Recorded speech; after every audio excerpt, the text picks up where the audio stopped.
இன்றைய வேத பகுதி சங்கீதம் 4ஆம் அதிகாரம். என் நீதியின் தேவனே, நான் கூப்பிடுகையில் எனக்கு செவிகொடும். நெருக்கத்திலிருந்த எனக்கு விசாலம் உண்டாக்கினீர். எனக்கு இறங்கி என் விண்ணப்பத்தை கேட்டருளும்.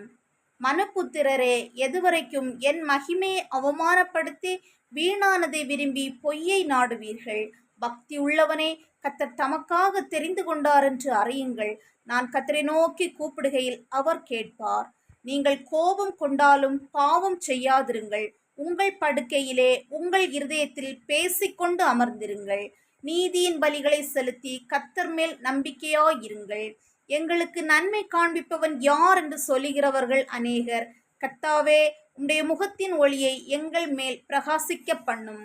அவர்களுக்கு தானியமும் திராட்சரசமும் பெருகியிருக்கிற காலத்தின் சந்தோஷத்தை பார்க்கிலும் அதிக சந்தோஷத்தை என் இருதயத்தில் தந்தீர். சமாதானத்தோடே படுத்துக்கொண்டு நித்திரை செய்வேன். கர்த்தாவே, நீர் ஒருவரே என்னை சுகமாய் தங்க பண்ணுகிறீர்.